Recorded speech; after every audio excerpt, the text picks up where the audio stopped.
Hello বন্ধুরা, welcome my short blog video. তোমরা সবাই কেমন আছো? আশা করি খুবই ভালো আছো। দেখো, আজকে ফ্রাইডে, শুক্রবার, তাই আমি সকাল সকাল স্নান করে নিয়েছি। নিয়ে আমি এবারে একটু মুখটা ফ্রেশ করে নেবো, কারণ এখন উইন্টার, সবাই জানো শীতকালে একটু ক্রিম মুখে না মাখলে মুখটা তো সাদা হয়ে থাকে, তাই ওটা মাখতেই হয়, কিচ্ছু করার নেই। আমি তো এখন বাপের বাড়িতে আছি। আজকে শুক্রবার আমার মায়ের সন্তোষী মায়ের পুজো হয়, তো আমি আজকে সেই পুজোটা করব। মায়ের একটু শরীরটা খারাপ, তাই করতে পারবে না। মা তো পুজোটা করে বই পড়ে, কিন্তু আমি তো সেভাবে করবো না। আমি যা হোক করে একটু মাকে সেবা দেব। চলো, সেটাই তোমাদেরকে আজকে আমি দেখাবো। এখন আমি এই ক্রিমটা ভালো করে মেখে নিই চাড়িয়ে চুড়িয়ে। স্নান করার পর তো এটা করতেই হয়, সবাই নিশ্চয়ই করো। আমি জানি সবাই করবে, কারণ এরকম কেউ নেই যে শীতকালে ক্রিম না মেখে বাইরে বেরো। ক্রিমটা ভালো করে আমি চারিদিকে মেখে নিই। তোমরা কে কী ক্রিম মাখো একটু কমেন্টে জানাবে, আমিও তাহলে সেরকম যদি ভালো মনে হয় মাখতে পারি।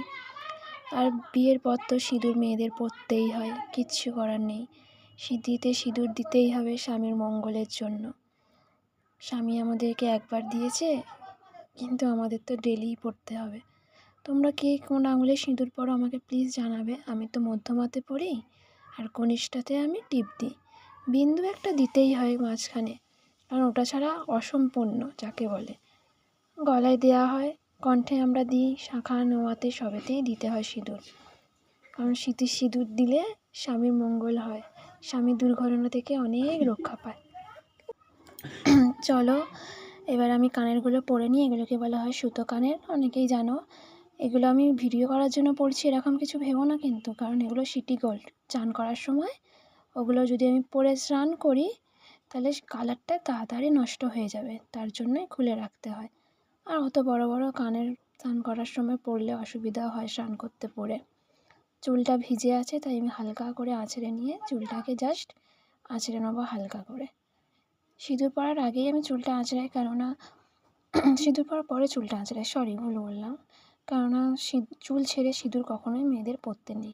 কথাই শুনেছি, বলে স্বামী নাকি পাগল হয় চুল ছেড়ে পড়লে। বা এটা সত্যি কথা কি মিথ্যে জানি না, কিন্তু গুরুজনেরা বলেন, ঠাকুমারা বলেন, তাই মানতে হয়। কারণ স্বামী নিয়ে কিছু বললে সেটা মানতেই হবে, বিশ্বাস না হলেও। কারণ বিয়ের পর স্বামীই সব, তাই তো। চলো, এবার আমি রেডি হয়ে নিই পুজোর জন্য। কেমন লাগছে একটু বলো।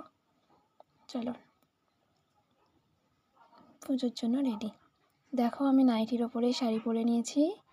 তোমরা যদি পরতে চাও পরতেই পারো এইভাবে, কিচ্ছু করার নেই। চলো, পুজোর জন্য রেডি করি। ছোট্ট করে আলপনা দিয়ে দিলাম। ঘরের চৌকাটেই আলপনাগুলো আমি দিয়ে দিয়েছি তাড়াতাড়ি করে। আড়াই পেঁচের আলপনা দিতেই হয়, কারণ ওটাতে ঠাকুর একটু মঙ্গল হয়, মা লক্ষ্মী একটু আমাদের কৃপা করে। কিন্তু আজকে তো আমাদের পুজো হবে মা সন্তোষী মায়ের, কারণ শুক্রবার, তার জন্য।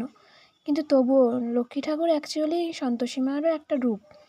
আমি ঠাকুরতলায় চলে এসেছি, ঠাকুরতলাতেও আলপনাটা দিয়ে দিলাম। ঠাকুরতলার কালারটা আমাদের সাদা বলে আলপনাটা ঠিক বোঝা যায় না, শুকনো হওয়ার পরেই বোঝা যায়। কিন্তু এখন বোঝা যায়, কিন্তু জাস্ট দিলাম। এটা হচ্ছে আমাদের মা সন্তোষী। এই যে আমার মায়ের ঠাকুর, দেখো আমারও মা। আর সব ঠাকুরগুলো আমি সাজিয়ে রেখে দিয়েছি একবারে রেডি করে, খালি স্নান করাবো বলে জামা কাপড় খুলে তাদের। মাকে আমি পুজো করে নিই, তাড়াতাড়ি করে পুজোটা করে নিচ্ছি।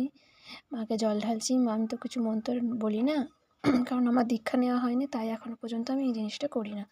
জাস্ট পুজো করার সময় মাকে জল দিয়ে দিই মাথায়, দিয়ে একটু স্নান করিয়ে দিই।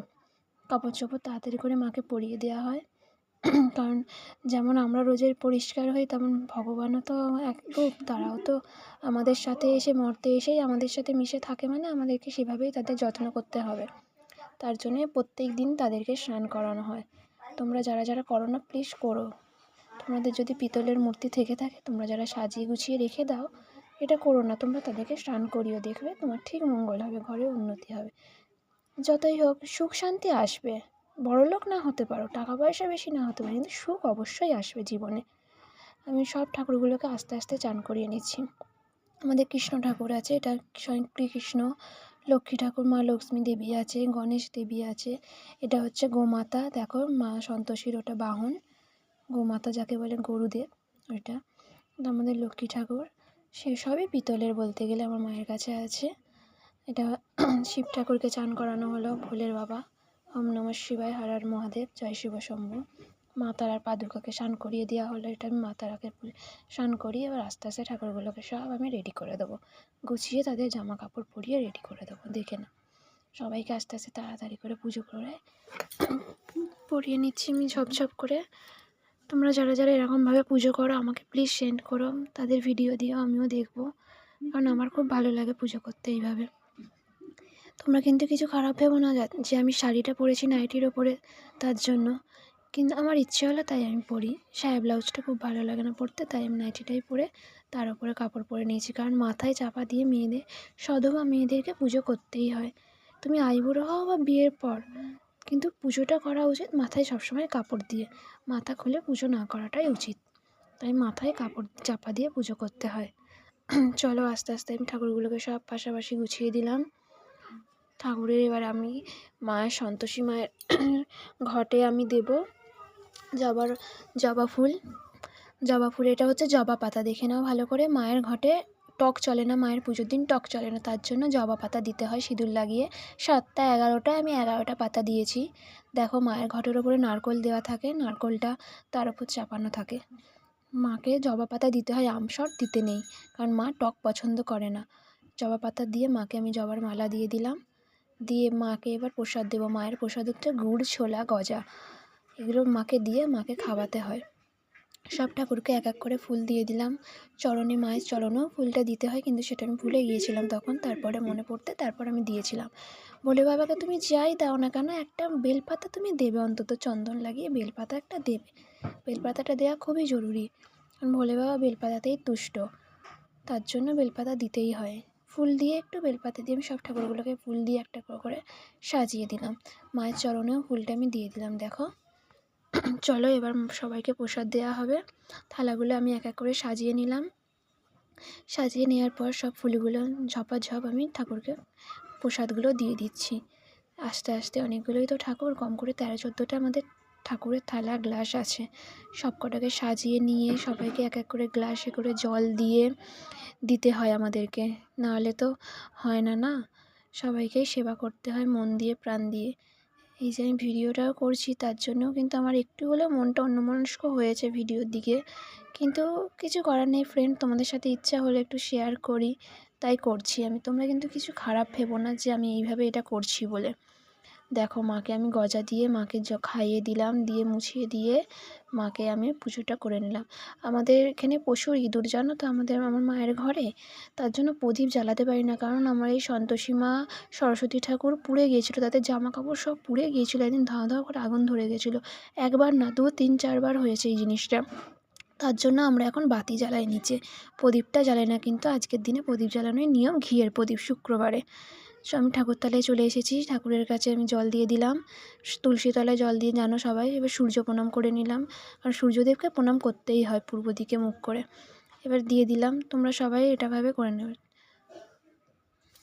শাঁখ বাজিয়ে নিলাম আমি, মাকে ধূপ ধুনো সব দিয়ে দিলাম। এবার জায়গাটা আমি পরিষ্কার করে নেব, নিয়ে তার আগে প্রণাম করে নিলাম মাকে। মায়ের কাছে প্রার্থনা চাইলাম, ক্ষমা প্রার্থনা চাইলাম, সব কিছুই চাইলাম, যা মনস্কামনা সবই চাইলাম মায়ের কাছে, কারণ আমরা ভক্ত, আমাদের চাওয়ার শেষ নেই। তাই তো বন্ধুরা, আমরা প্রত্যেক দিনই কিছু না কিছু ভগবানের কাছে চেয়েই থাকি।